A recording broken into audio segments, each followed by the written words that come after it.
Oke, bismillahirrahmanirrahim. Assalamualaikum warahmatullahi wabarakatuh. Waalaikumsalam warahmatullahi Selamat pagi, wabarakatuh. salam sejahtera buat kita semua. Alhamdulillah pada pagi yang cerah ini kita bisa bertemu kembali ya para siswa semua dalam acara Ganesha Kes Semansa. Pada edisi yang ke-6 ini, edisi yang ke-6, kita akan mengulas tentang pembelajaran di SMA Negeri 1 Purworejo. Bagi para siswa yang kelas 10 belum pernah ke sekolah ya. Jadi ya pernah sekali tapi belum proses pembelajaran. Kelas 11 mungkin agak lupa, kelas 12 juga harus diingatkan kembali karena sudah 6 bulan, hampir 6 bulan kita tidak ada proses pembelajaran langsung di sekolah. Oleh karena itu kami tampilkan narasumber kita pagi yang cerah ini. Beliau Bapak Wakil Kepala Sekolah yang menangani khusus tentang kurikulum pembelajaran di SMA Negeri 1 Purworejo. Beliau adalah Bapak Jazim Wahyudi SPD. Sugeng enjang Bapak. Sugeng enjang, Bu Irna. Assalamualaikum. Waalaikumsalam warahmatullahi wabarakatuh. Alhamdulillah saged pinanggih nggih Pak nggih ya.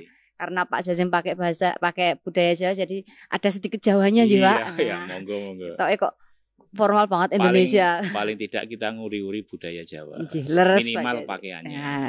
Nggih. Leres sangat Pak Jazim. Oke, anak-anakku. Tema kita kali ini temanya tentang kalau kalian sudah masuk di sini, kalau sudah ada di SMA Negeri 1 Purworejo, kalian harus punya mimpi. Nah, tema utama kita menggapai mimpi untuk mencapai prestasi. Ini topik utama yang kita bahas bersama Bapak Wakil Kepala Sekolah urusan kurikulum di SMA Negeri 1 Purworejo. Ngoten nggih Pak Jazim nggih. Nggih. Yang banyak siswa sekarang pertanyakan sampai sekarang ini, bagaimana toh sebenarnya kondisi pembelajaran di SMA Negeri 1 Purworejo pada saat normal, keadaan normal. Terus pundi Pak Jazim? Terima kasih Bu Irna, anak-anakku semuanya kelas 10, kelas 11 dan kelas 12 dan mungkin juga bagi orang tua. Yang pertama, marilah dalam pagi ini patut kita bersyukur kepada Allah Subhanahu wa taala karena kita masih diberi kesehatan. Sehingga kami dari kurikulum SMA Negeri 1 Purworejo, Bu Erna, dan seluruh sivitas akademika, yang pertama dengan adanya kondisi pandemi COVID-19 pada tahun ini yang melanda Indonesia atau dunia pada umumnya, dan khususnya sangat kita rasakan di dunia pendidikan Bu Erna ya. Jadi anak-anakku sekalian, sebelum mengulas ke lebih jauh tentang pendidikan di SMA 1, yang pertama marilah dalam kondisi apapun, dalam kondisi normal, dalam kondisi yang menuju new normal pada saat-saat sekarang ini, marilah kita selalu berupaya untuk menjaga protokoler kesehatan Bu Erna. Jadi untuk anak-anakku semuanya, silakan kalau ada kegiatan di luar rumah juga selalu untuk menjaga protokoler kesehatan, mengenakan masker, sering-sering cuci tangan, menjaga jarak dengan sesama dan sebagainya. Kemudian yang kedua, menyambung dari tadi Bu Erna sampaikan, tema kita adalah menggapai mimpi untuk meraih prestasi. Kenapa tema ini saya ambil?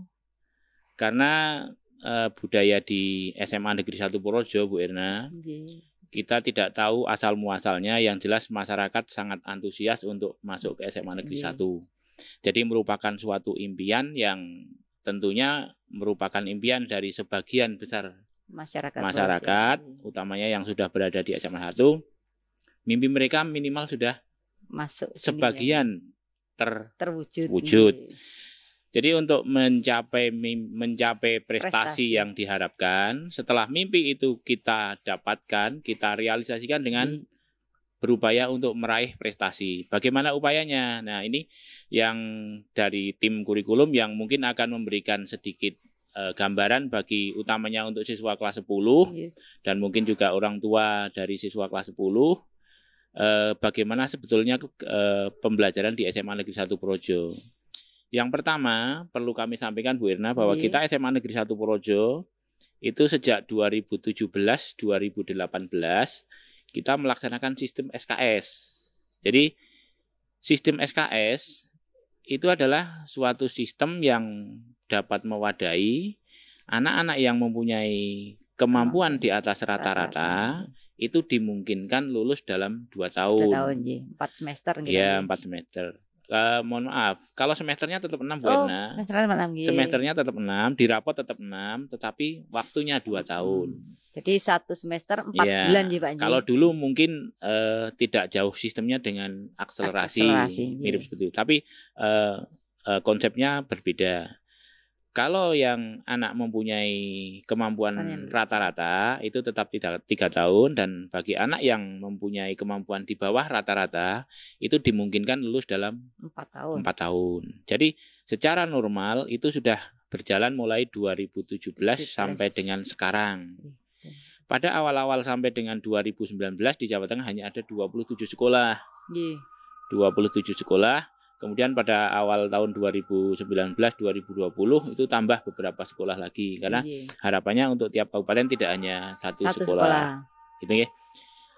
Kemudian bagi dalam pelaksanaannya, jadi anak-anak yang mempunyai kemampuan di atas rata-rata itu Bapak Ibu guru harus melayani berbeda dengan anak yang mempunyai kemampuan rata-rata dan di bawah rata-rata. Secara konsepnya seperti itu.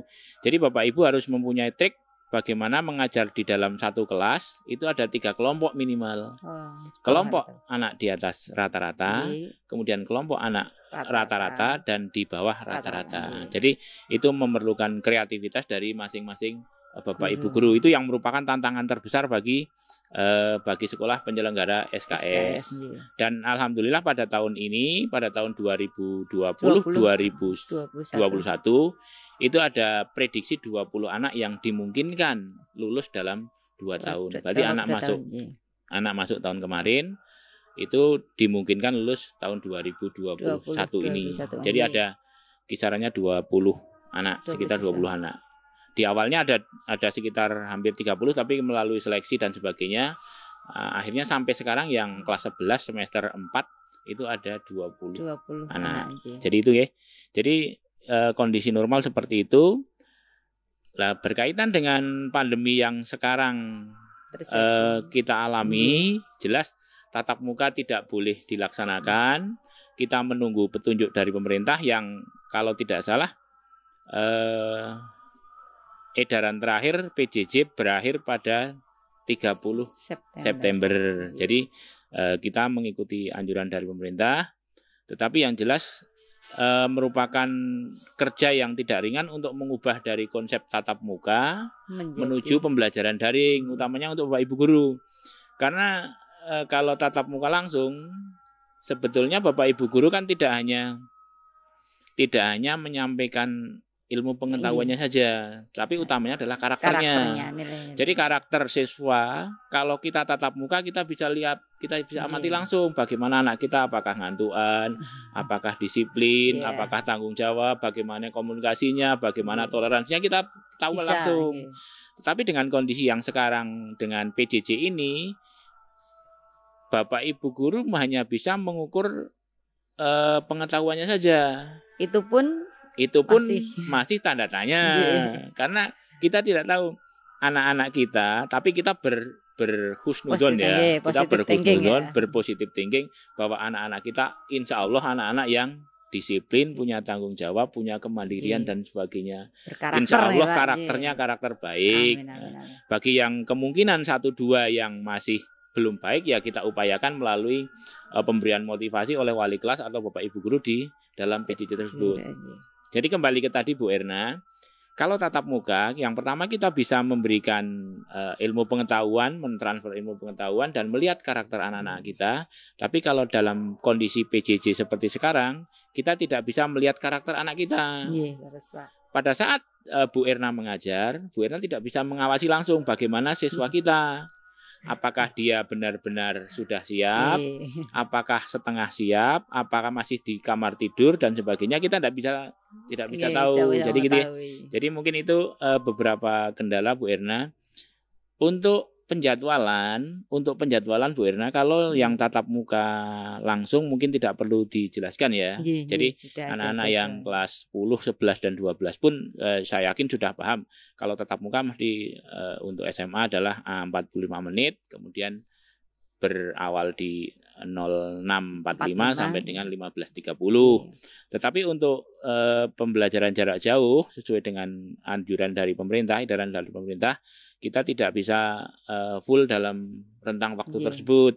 Jadi untuk di sekolah-sekolah itu mungkin punya kebijakan tersendiri yang mungkin tidak bisa disamaratakan. Tapi yang jelas untuk SMA Negeri 1 Projo, untuk PJJ itu kita mulai pukul 7.30, kemudian masing-masing jam pelajaran adalah 30 menit. Kemudian terbagi menjadi 6 sesi ya. 6 sesi, sesi 1 sampai 3 itu jam berakhir pada pukul 11.30. Kemudian yang sesi siang berakhir pada pukul 15. Jadi intinya kami berharap dari kurikulum sudah membuat jadwal seperti itu. Kemudian untuk jam-jam materi yang 4 jam, jadi untuk mapel-mapel yang 4 jam, ciri khusus peminatan masing-masing, itu kita bagi yang 2 jam itu di sesi pagi, yang 2 jam di sesi siang. Kemudian untuk mapel yang 3 jam, olahraga, kemudian agama, kita kurangi 1 jam menjadi 2 jam. Kemudian hanya diberikan di waktu pagi. Kenapa kita membuat pagi dan siang? Harapan kami dari kurikulum, dari Bapak Ibu juga mungkin harapannya gini. Jadi untuk yang sesi pagi itu silakan Bapak Ibu untuk mungkin pemberian materi dan sebagainya, mungkin juga dengan Zoom dengan Google Meet dan sebagainya. Jadi harapannya masih fresh lah anak-anak, jadi masih kondisi fresh. Kemudian untuk yang siangnya adalah untuk penugasan yang mandiri. Jadi harapannya seperti itu, dan kami juga berharap kepada siswa, kepada Bapak Ibu guru untuk bisa melaksanakan sesuai dengan jam yang sudah ditetapkan oleh kurikulum. Mungkin itu Bu Erna ya. Jadi kaitan yang dengan PJJ. Kemudian juga untuk siswa. Jadi kami sudah membuat presensi Bu Erna. Jadi link presensi itu kami share ke wali kelas, kemudian diteruskan ke siswa. Harapan kami, baik Bapak Ibu guru ataupun siswa, itu bisa mengisi presensi atau jurnal KBM tersebut. Karena apa? Karena itu merupakan satu-satunya bukti fisik bagi kita. Kalau ada misalnya ada yang mencari data bagaimana KBM di SMA 1. Jadi gitu ya. Buktinya apa? Iya. Apakah ada jadwalnya, mana buktinya hadir dan sebagainya, mana buktinya Bapak Ibu guru mengajar, itu kan perlu kita punya data. Yang jelas kami dari tim kurikulum sudah mempersiapkan perangkatnya. Hanya kami mohon dengan sangat untuk anak-anakku, utamanya yang kelas 10-11. Yang kelas 10-11. Karena dalam pantauan kami sampai dengan hari ini itu masih ada 1-2 anak yang belum mengisi presensi. Belum mengisi secara benar. Belum mengisi secara benar. Jadi mestinya Bapak Ibu guru dan anak-anak kalau mengisi jurnal dan presensi itu kan pada awal masuk. Misalnya saya mengikuti jamnya Bu Erna masuk kelas. Maka saya hadirnya ke jamnya Bu Erna kan pada saat jam Bu Erna saja. Jadi gitu ya. Tetapi harapan kami sebetulnya hal tersebut tidak terlalu dipermasalahkan, tapi hanya untuk mendisiplinkan saja, disiplin siswa dalam tanggung jawabnya untuk bisa menyesuaikan dengan waktu yang sudah diberikan. Jadi di lapangan seperti itu Bu Erna. Jadi masih ada beberapa anak yang presensinya masih bolong-bolong lah bahasa Jawanya, bolong-bolong, belum penuh. Dan mungkin juga karena ini perlu kerja keras dari wali kelas dan juga didampingi BK. Jadi wali kelas dan BK itu mempunyai peran yang sangat besar untuk mengetahui bagaimana kondisi siswa kita pada saat PJJ seperti sekarang ini. Memantau terus ya Pak. Iya, jadi memantaunya sebetulnya kami sudah menyerahkan link, memberikan link itu ke Bapak Ibu guru dan juga guru BK. Silakan untuk dipantau secara mandiri. Tetapi dalam pelaksanaan harian kami tidak bisa memantau langsung bagaimana tindak lanjut dari presensi tersebut atau dari perangkat-perangkat yang sudah dibuat kurikulum. Jadi harapan kami kepada Bapak Ibu guru dan juga untuk BK ini merupakan ladang amal bagi Bapak Ibu guru dan BK untuk benar-benar mengetahui bagaimana sebetulnya siswa kita di rumah gitu loh. Kalau kami kan sudah buatkan perangkatnya, silakan ditindaklanjuti. Dan ini tidak akan bisa berjalan hanya di satu sisi aja, pasti perlu kerjasama dari Bapak Ibu guru dan wali kelas dan guru BK. Jadi mungkin sementara itu Bu Erna berkaitan dengan PJJ. Yang pertama jelas banyak sekali kendala yang kita hadapi. Seperti mungkin kami juga pernah memberikan survei ke anak-anak di awal-awal mungkin setengah bulan pertama mungkin. Jadi di awal-awal adanya PJJ bagaimana survei untuk mencari data ke kendala-kendala yang dilakukan, kendala-kendala yang dihadapi oleh siswa. Iya. Jadi sebagian besar mengatakan akses internetnya kurang stabil. Kemudian Bapak Ibu guru terlalu banyak memberi tugas. Jadi banyak sebetulnya itu merupakan masukan bagi kami, bagi kurikulum utamanya bagaimana untuk mengemas. Jadi mengemas PJJ ini walaupun dalam kondisi terpaksa kondisi darurat, tetapi yang pertama tujuan pendidikan tetap tercapai, tujuan SMA Negeri 1 tetap tercapai dengan apa yang kita miliki, apa yang kita hadapi sekarang. Jadi tidak perlu memaksakan diri untuk terlalu ideal untuk penyelesaian KD dan sebagainya. Jadi dari pemerintah pun sebetulnya sudah memberi rambu-rambu bagaimana upaya yang dilakukan oleh sekolah agar KD-KD yang dicanangkan, yang ada di dalam standar nasional tersebut dapat dicapai oleh sekolah. Jadi ada beberapa alternatif, KD-nya sebagian dikurangi, ada yang KD-nya tetap tetapi tingkat kedalaman materinya dikurangi, ada yang modifikasi dari dua itu. Jadi untuk kita SMA 1 Projo itu mengambil yang KD-nya tetap tetapi kedalaman materinya dikurangi. Karena apa? Karena tadi di awal saya mengatakan bahwa kita merupakan sekolah SKS. Salah satu ciri SKS adalah semua KD dituntaskan. Jadi itu Bu Erna ya, yang berkaitan dengan PJJ sekarang selama ini. Terima kasih ya. Jadi PJJ kita kalau para siswa tadi pahami ngendikannya dari Pak Jazim ngendika bahwa sekolah kita itu tetap kalau kita lihat, kalau kita pahami lagi bahwa sekolah kita itu tetap sekolah berkarakter sih Pak.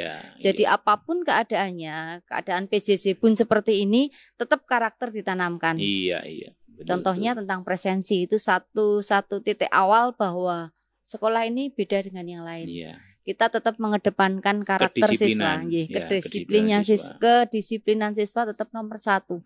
Itu yang para siswa harus pahami semua ya. Jadi SMA 1 itu beda. Terutama para siswa yang kelas 10, tolong ini dipahami lagi. Kalian masuk sini, kondisinya seperti ini, kalian harus ikuti. Ngoten nggih Pak Jazim nggih. Kemudian gini Bapak, berjalannya waktu kita sudah hampir setengah semester nggih Pak nggih. Nah, mau ada PTS enggak nih Pak? Iya. Biasanya kita ada penilaian tengah semester. Nah, ada PTS tidak? Terus sistemnya mau seperti apa? Mungkin bisa diinformasikan ke para siswa semua. Terima kasih Bu Erna. Jadi untuk utamanya siswa-siswa kelas 10 tadi Bu Erna sudah menyinggung. Yang pertama kalian bersyukur sekali bisa masuk ke SMA Negeri 1 Projo. Yang kedua, setelah kalian bisa masuk, tentunya ada usaha yang sangat sangat kalian sangat Perjuangkan perjuangkan. Jadi ada usaha-usaha yang patut kalian perjuangkan segigih-gigihnya untuk meraih impian Prestasi. kalian. Jadi bagi siswa kelas 10 utamanya, untuk yang kelas 11 dan 12 mungkin sudah agak Bu ya. Agak lebih Sudah bisa agak lebih Ye. memahami, tapi khusus yang kelas 10 maka perlu kalian upayakan usaha apa yang patut kalian siapkan untuk mencapai mimpi kalian setelah berada di dalam SMA Negeri 1 Projo.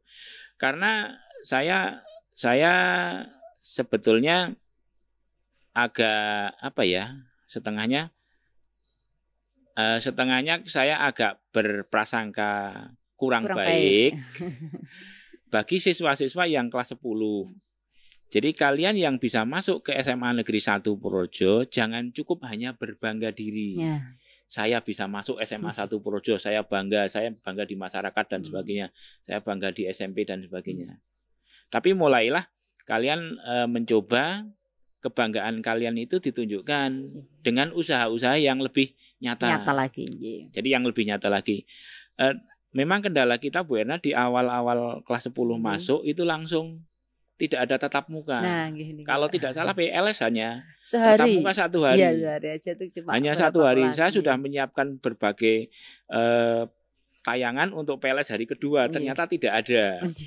Jadi ini merupakan ya kita tidak menyalahkan siapa-siapa karena memang ini kondisi harus kita terima ya. Kondisi harus kita terima, tetapi paling tidak ada usaha nyata dari khususnya kelas 10. Kelas 10 untuk meraih mimpi kalian setelah di SMA 1. Jadi bisa berkaca dengan kakak-kakak kelas kalian yang kelas 11 dan 12. Itu ya, Bu Erna. Jadi untuk yang kelas 10 seperti itu. Kemudian tadi menyinggung PTS ya, PTS. Sebelumnya untuk keseharian platform yang dipakai Bapak Ibu guru untuk SMA 1, kita tidak mengharuskan Bapak Ibu guru pakai apa.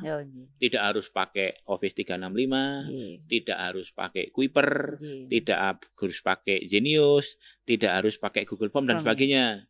Jadi sangat banyak aplikasi yang disediakan pemerintah secara gratis.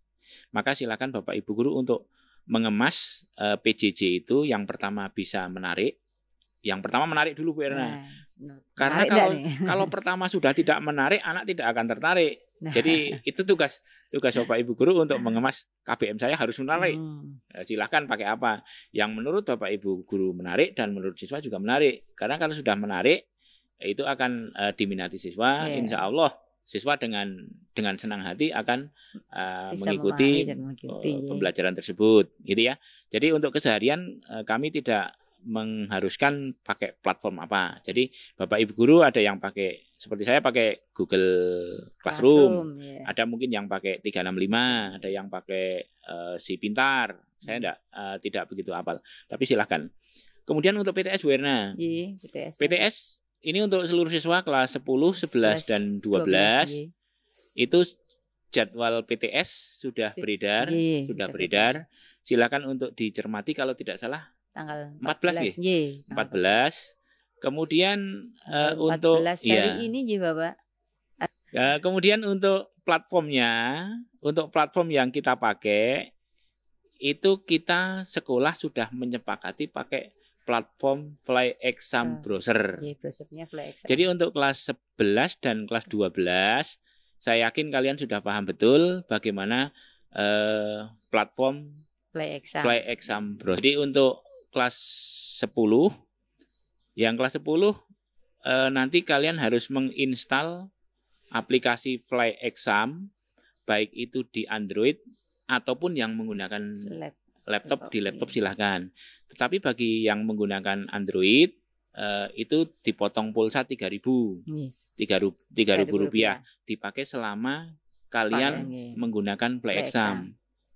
Jadi untuk yang kelas 10 nanti kalian menggunakan paket aplikasi Fly Exam dengan dipotong pulsa Rp3.000 digunakan selama kalian menggunakan Fly Exam tersebut, bisa 2 tahun, bisa 3 tahun, bisa 4 tahun dan seterusnya. Pokoknya berarti. selama itu dipakai tidak bayar lagi, Bu. Oh, 3.000 itu Kak ya, Iya, Kak, ya? 3.000 selama Selama hidup kalau ya. mau dipakai.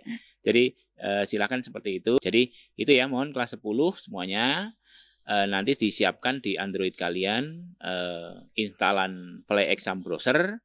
Silakan dicari di Play Store, Play Exam Browser, nanti dipotong pulsa kalian Rp3.000.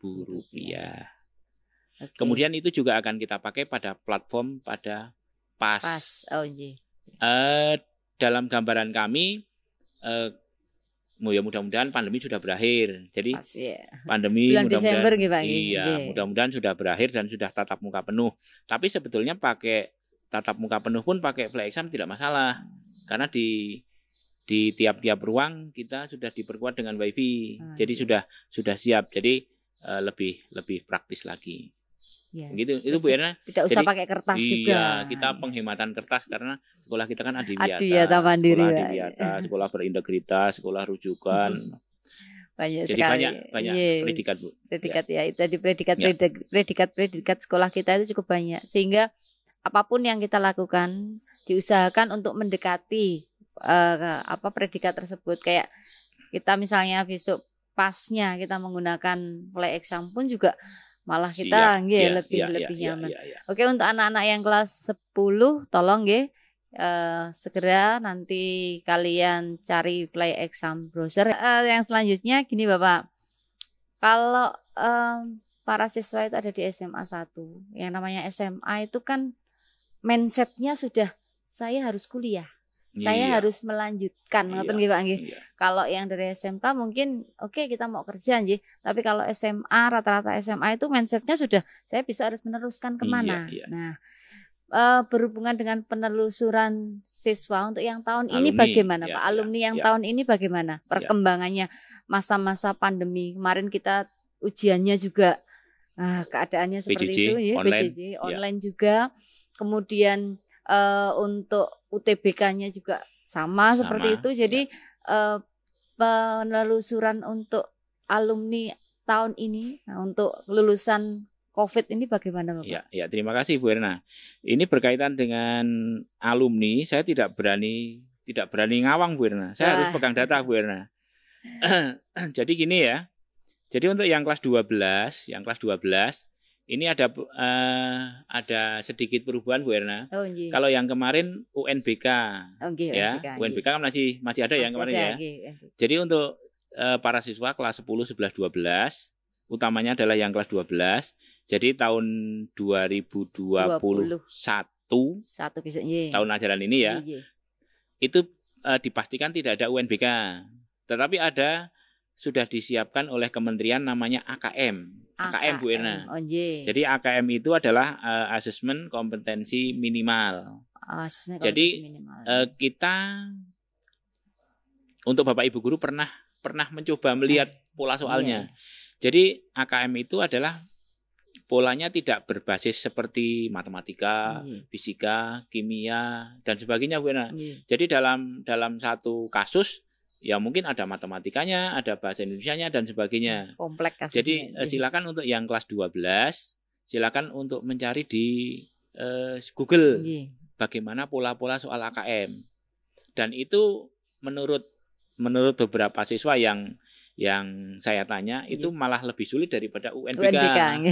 Karena kalau UNBK itu hanya matematika aja paling seperti itu, fisika seperti itu. Ini memerlukan pemikiran khusus sejalan dengan kurikulum 2013. Harus host. Jadi berpikir tingkat tinggi. Jadi ada satu soal tidak langsung digarap, tapi perlu menelaah dulu data yang ada bagaimana, kemudian maksudnya soal itu disuruh apa, kemudian kesimpulannya apa. Jadi memang memerlukan pemikiran lebih.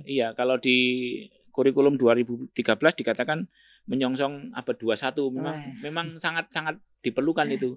Dan itu tidak merupakan pekerjaan yang mudah, Bu. Jadi merupakan pekerjaan yang lumayan rumit bagi kita, terutama di dunia pendidikan. Yang pertama kita harus menyelesaikan target kurikulum. Yang kedua kita harus menyiapkan anak-anak kita untuk menuju perguruan tinggi dan abad 21. Itu mau tidak mau karena kita sudah berkomitmen menjadi guru, maka ya harus kita laksanakan. Gelem orang ya Pak nggih. Bu Erna jangan berkeluh kesah. Waduh, muridku angel-angel. Gitu ya. Kembali ke tadi Bu Erna. Ini saya sudah pegang data. Data penelusuran alumni yang sampai saya ini ngopi tadi pagi, ya. Jadi untuk alumni 2019 2020 atau bahasa gampangnya kita MG20 ya. Bahasa kerennya MG20 itu saya sudah pegang data. Jadi untuk saya bacakan masing-masing kelas ya. Biar ini untuk gambaran untuk yang kelas 12 ya. Untuk kelas 12 IBB itu melanjutkan perguruan tinggi 26 anak dari 32. Berarti hanya 6 yang belum nggih Pak? Iya. IPS 1 25 anak dari 32. Kisarannya 32 kalau yang tahun kemarin 32. IPS 2 17, MIPA 1 27 yang sudah diterima ya.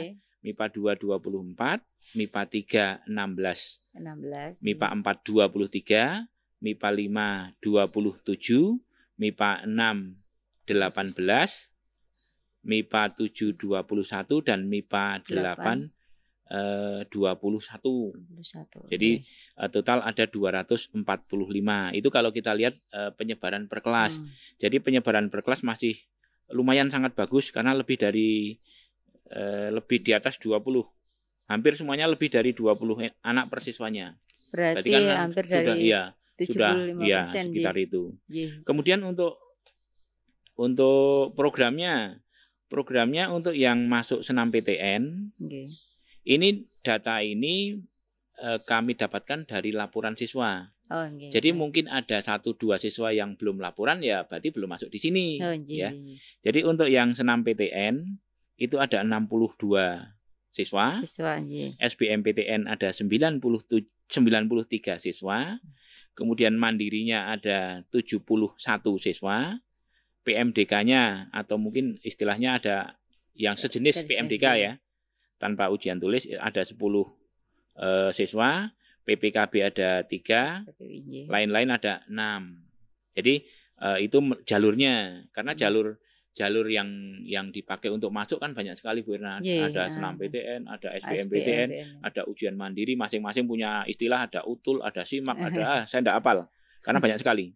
Kemudian untuk perguruan tingginya Bu Erna, ini perguruan tingginya itu untuk UGM masih memegang peringkat pertama Bu Erna. Kira-kira berapa Bu Erna? Berapa ya Pak? Berapa Bu Erna kira-kira? Tebakan Bu Erna berapa? Sekitar 50-an lebih. Wah, lebih jauh di atas. Oh iya. Jadi untuk UGM Bu Erna, ini ada 90 siswa kita yang diterima. Luar biasa. 95 90 itu untuk senam PTN 24, SBM-nya 22 dan lain-lainnya 44. 44 itu termasuk mungkin yang mandiri dan sebagainya utul tadi ya. Kemudian peringkat kedua UNS 37 siswa. 37 siswa itu 15 senam PTN, 13 SBM PTN, 9 lainnya. Jadi yang lainnya itu mungkin sebagian besar yang mandiri atau jalur rapot yang lain. Kemudian untuk Undip 30. Undip 30 siswa, 9 senam PTN, 15 SBM PTN dan 6 lainnya. ITS Bu Erna? ITS ada 12 siswa. Banyak nih. Ini kelihatannya meningkat dari tahun-tahun kemarin. Kemudian UI 11 ini juga jauh meningkat. Ini jauh sekali Pak meningkat. UI meningkat tahun kemarin hanya sekitar 6 atau 7 kalau tidak salah. 6 sisanya. Ya, ini 11. Kemudian ITB ada 7 siswa, kemudian UNY ada 9 siswa, IPB ada 8 siswa, Brawijaya juga meningkat banyak. Oh iya, Malang. Brawijaya ya ada 13 siswa. Oh, ini luar biasa Pak. 13 siswa. Jadi 13 siswa. Ini meningkat banyak sekali. Kemudian UIN ada 3, UNSUD ada 5, UNER ada 1. UNER biasanya agak banyak ini ya mungkin karena pilihan anak kita tidak bisa menyamaratakan anak kemarin dengan anak sekarang. Kalau saya tidak ingin UNER kenapa UNER? Kalau saya pengennya UGM ya ke UGM itu ya. Jadi tidak bisa dipandang seperti itu. Yang jelas mungkin pemindahannya juga berkurang. UPN 2, kemudian Pelita Pelita Jakarta, UPI, Pak? ya UPI. Oh, ada ya? Ada 2. Kemudian Telkom University Oh iya, ada Telkom. 3 dan lain-lainnya ada 28. Perguruan tinggi lain itu bisa jadi adalah perguruan tinggi tapi di luar data ini, atau bisa jadi perguruan tinggi swasta yang insya Allah kalau anak-anak SMA 1 tetap swasta ternama, Bu. Jadi itu ya. Jadi tetap jurusan-jurusan iya, yang data yang ada seperti itu. Maka saya pesan untuk khususnya kelas 12, persiapkan diri kalian. Yang pertama untuk kelas 12 ini punya beban yang berat, Bu, dengan kondisi yang PJJ masih berlangsung sampai sekarang. Kalian menyiapkan lulus SMA Negeri 1 Purworejo. Kemudian yang kedua kalian menyiapkan nilai UTBK dengan baik. Kemudian silakan untuk mempersiapkan masa depan kalian. Jadi masa depan kalian diwarnai sebagian besar adalah oleh usaha mereka sendiri, Bu. Jadi kita Bapak Ibu guru hanya sifatnya apa, memotivasi lah, memotivasi dan paling mengarahkan. Selanjutnya silakan untuk kembali ke siswa masing-masing. Itu, Bu. Kaitan dengan alumni. Jadi alumni, dan saya yakin masih tambah, Bu. Karena yang ikatan dinas belum ada kabar-kabar. Ikatan dinas, dan mungkin minggu-minggu kemarin saya lihat masih ada beberapa perguruan tinggi yang membuka jalur tambahan mandiri lewat tambahan. Saya yakin insya Allah masih tambah lagi, Bu. Ya, karena tahun-tahun sebelumnya kita banyak yang ke stan Pak. Iya. Ini karena kondisi stan masih tahun 2024 kalau tidak salah kami membaca. Jadi untuk anak-anakku yang punya keinginan untuk ke stan bisa ditahan. Ditahan dulu. Tapi saya dengar kabar-kabarnya juga mungkin tahun depan buka loh, Bu. Oh nggih. Iya. Mudah-mudahan. Jadi mudah-mudahan kita lihat perkembangan selanjutnya. Kebijakan dari pemerintah kita tunggu aja. Kita nderek dawuh pemerintah ya, Pak. Iya. Oke, mangil mengungkap sedikit tentang tadi nggih serapan.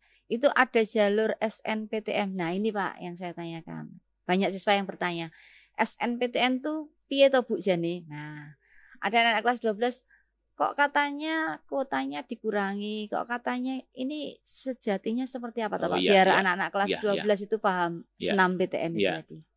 Terima kasih Bu Erna. Kami dengan tim kurikulum dengan Pak Baroto selaku tim entry PDSS di Dapodik. Jadi perlu dipahami oleh anak-anak. Jadi senam PTN itu menggunakan nilai rapot semester 1, 2, 3, 4, 5. Jadi yang diperhitungkan di senam PTN itu hanya nilai mapel UN semester 1, 2, 3, 4, 5. Mapel UN mawon ya, Pak. Mapel UN. Kalau yang 2 tahun yang lalu itu peringkat diserahkan ke perguruan tinggi.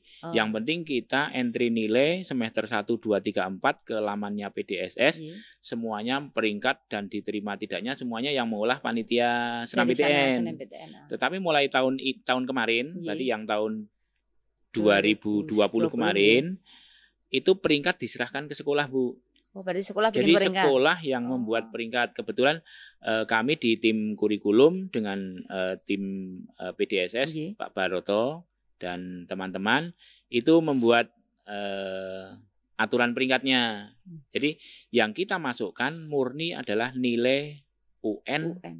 Pada semester 1, 2, 3, 4, 5. Ada beberapa siswa yang mengatakan nilainya harus naik, itu tidak ada pengaruhnya sama sekali.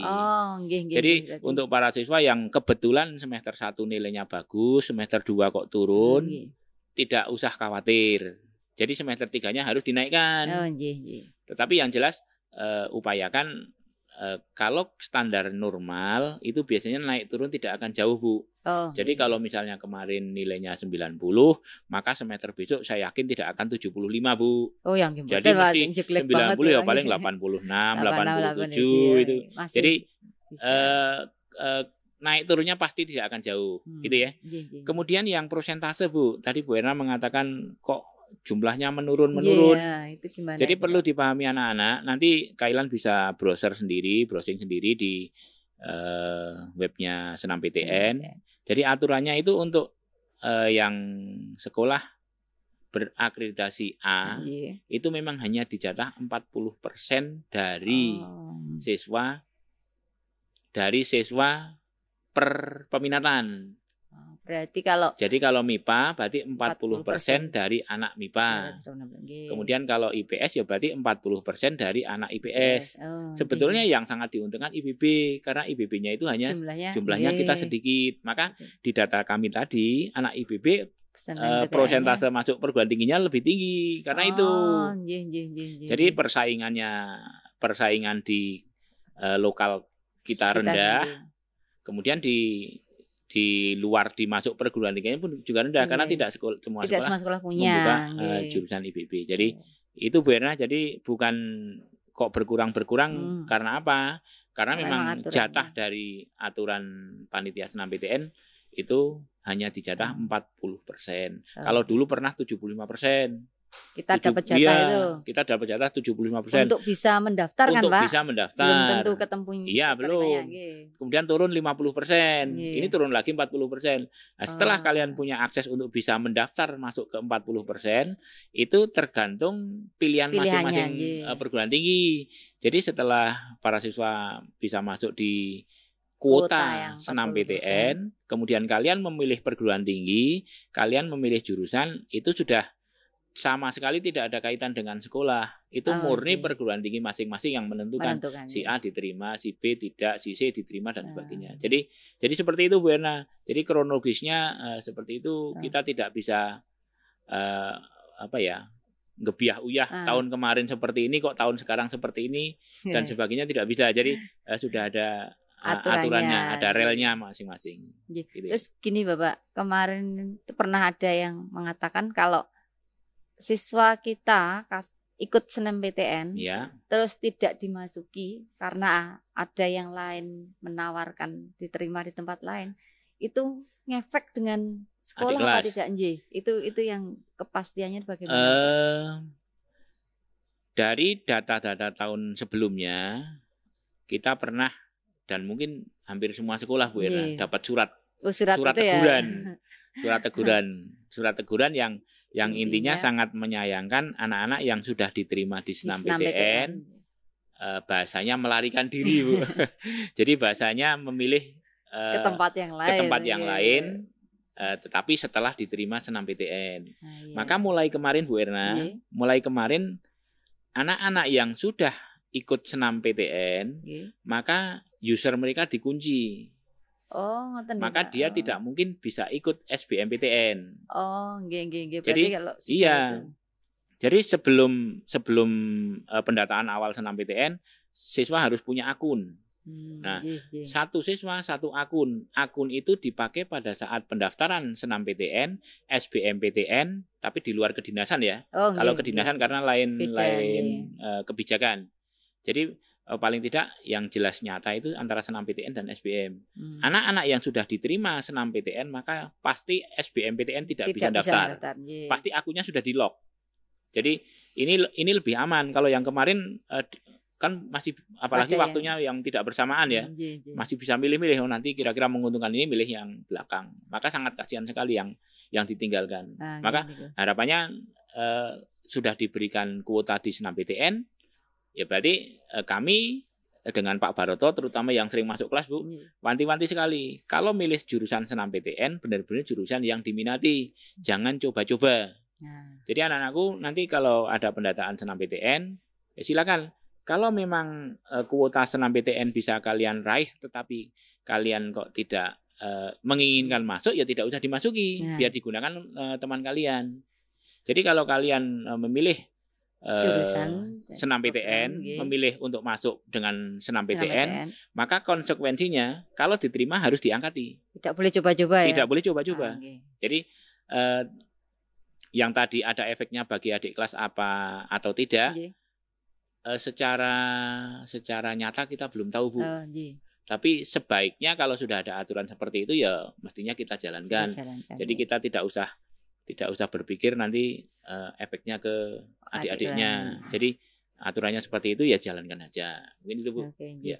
Mungkin kalau itu yang ada yang dengan kedinasan mungkin ya Pak ya. Ya, kalau dengan kedinasan memang tidak istilahnya tidak nyambung lah. Tidak nyambung antara senam PTN, SBM dengan kedinasan karena lain instansi lain. Jadi kebijakannya berbeda juga. Ya. Tapi juga ada anak kita yang sudah keterima senam PTN, ikut ikatan di kedinasan, keterima, lari ke kedinasan. Ya, gimana lagi karena katanya dalam tanda kutip lebih menjanjikan yang di kedinasan. Nah, itu anak-anak kita larinya seperti itu. Dan mungkin gini Bu, kita bisanya ya hanya apa nggih? Hanya menyarankan. Sebaiknya kalau sudah diterima di satu perguruan tinggi sudah tidak usah mencoba yang lain. Nanti malah bingung Bu. Jadi malah bingung dewe malah bingung. Diterima 1, 2, 3 tempat malah bingung nanti milihnya. Jadi kalau sudah satu mantap. Insya Allah ini yang terbaik yang diberikan Allah pada mereka anak-anak kita. Jadi harus mantap nggih. Dan itu harus di-prepare dari sekarang nggih Pak nggih. Maksudnya disiapkan. Jadi tadi Pak Jazim udah ngendika banyak bahwa terutama untuk anak-anakku yang kelas 12 nggih Pak nggih. Kelas 12 kalian sudah ini jalan berapa bulan belum ada perjumpaan. Tolong mulai sekarang itu sudah punya gambaran ya. Kita mau kemana nih? Mau dilarikan kemana hidupmu nggih Pak?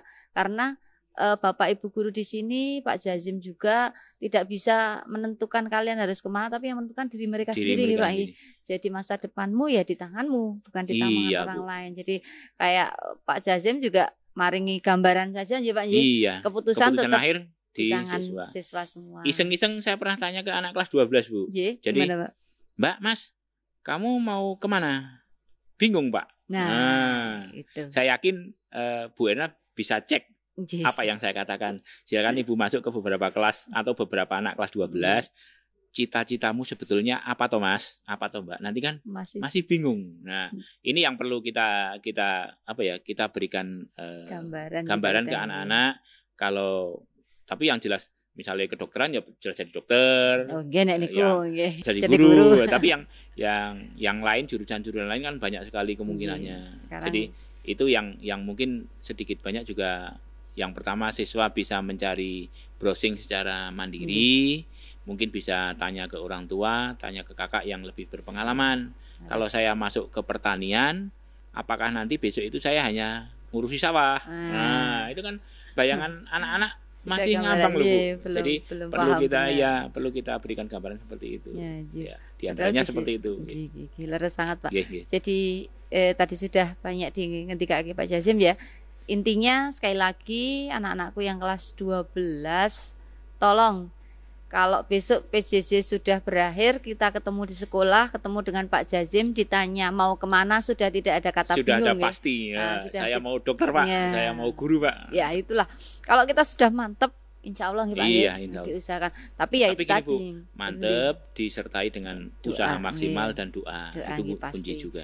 Itu kuncinya. Tapi yang jelas kalau kalian pengen punya cita-cita yang luar biasa, pengorbanannya pasti luar biasa. Perjuangannya luar biasa, enggak hanya sekedar ya Pak cita-cita aja. Kalau tadi mimpi, ya cuma mimpi saja ya selesai ya kan Pak. Tapi untuk sangat disayangkan di SMA 1 hanya bermimpi. Nah, anak-anakku yang kelas 10 ya, kalian sudah masuk SMA 1 sudah jadi siswa SMA 1 jangan terlena hanya sekedar bangga saja dengan anak SMA 1. Ayo wujudkan mimpi kalian, mau dikemanakan kalian, wujudkan, berjuang di sini karena SMA 1 itu merupakan SMA yang didirikan oleh pejuang gitu Pak. Jadi di sini nuansanya perjuangan. Jadi kalian harus berjuang. Memperjuangkan siapa? Ya nasib kalian sendiri Pak. Bukan siapa-siapa lagi. Kami Bapak Ibu guru hanya memfasilitasi. Saya hampir lupa tadi. Pak Jazim ini ngasto mata pelajaran kimia, kok kimia maaf. Kimia Bu. Saya yang kimia ya Pak ya. Pak Jazim ini ngasih pelajaran matematika. Jadi kalau para siswa nanti kelas 12 sih Pak ya. Selama ini banyak di kelas 12. Kelas 12 ya. Anak-anakku yang kelas di kelas 12 nanti kalau akan ketemu dengan beliau, Bapak Jazim. Kalau tadi kalian menyimak ngendikane beliau banyak berhubungan dengan hitungan angka-angka realita itu karena beliau memang pakarnya matematika di sini. Jadi hitungan dan hitungan ya Pak. Jadi penuh hitungan. Nah itulah Bapak kita Bapak Jazim Wahyudi. Terima kasih Bapak waktu yang diberikan kepada kami untuk bisa sedikit mengulas tentang pembelajaran di sekolah kita. Karena selama hampir 6 bulan ya Pak. Iya, hampir 6 bulan. Anak-anak ada di rumah mungkin bisa menjadi tombol kangen buat Iya. para siswa bahwa kita punya Bapak yang luar biasa, Bapak Jazim Wahyudi yang mengelola semua pembelajaran yang ada di sini, sudah memanage, membuat sedemikian rupa sehingga biar para siswa itu bisa nyaman belajar di SMA Negeri 1 Purworejo. Iya, Ngoten nggih, Pak. iya.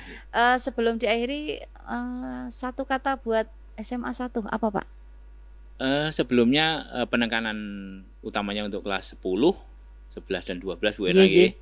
Satu, dalam kondisi apapun, yang pertama kalian selalu berupaya untuk maksimal dalam belajar, utamanya dalam pembelajaran ya. Jadi dalam kondisi apapun, baik sekarang PJJ ataupun nanti tatap muka, selalu berupaya secara maksimal. Kemudian apa yang harus kalian persiapkan, silahkan dipersiapkan secara maksimal pula. Ya. Kemudian jangan lupa selalu mohon doa restu orang tua. Jadi orang tua kalian, utamanya ibu, adalah merupakan doa yang mujarab untuk keberhasilan kalian, keberhasilan kita semua. Maka selalu mohon doa restu kepada orang tua. Jadi usaha yang maksimal, kemudian dilampiri dengan doa, insya Allah Bu akan membawa keberkahan bagi utamanya bagi siswa, bagi kita semua. Amin, amin. Jadi itu Bu Erna. Kemudian yang terakhir, slogan dari saya untuk mewujudkan visi misi SMA Negeri 1 Purworejo, marilah kita berupaya untuk selalu meningkatkan kinerja kita. Kami, Bapak Ibu guru, Bapak Kepala Sekolah, para karyawan, kemudian semua para siswa, untuk bisa mewujudkan SMA Negeri 1 maju, unggul, dan mendunia. Terima kasih Bu Erna. Matur nuwun sangat Pak Jazim Wahyudi waktu yang telah diberikan kepada kami. Kemudian salam Ganesha Kes. Belum ini selesai. Salam Ganesha Kes luar biasa. Oke, Ganesha Kes kita luar biasa. Terima kasih untuk 1 jam, hampir 1 jam 30 menit lebih Pak Nggih.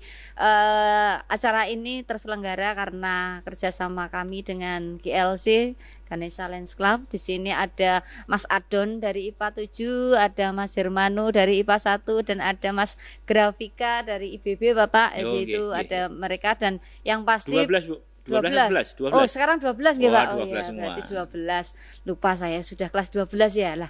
12 IPA 7, 12 IPA 1 dan 12 IBB nggih. Kemudian tak lupa pembimbingnya yakni Mas Fani nggih. Pak Fani, terima kasih nggih waktunya dan semuanya, semua untuk kejayaan sekolah kita, untuk membentuk sekolahan kita yang unggul, berkarakter dan mendunia. Dari kami cukup sekian, mohon maaf dengan segala kesalahan.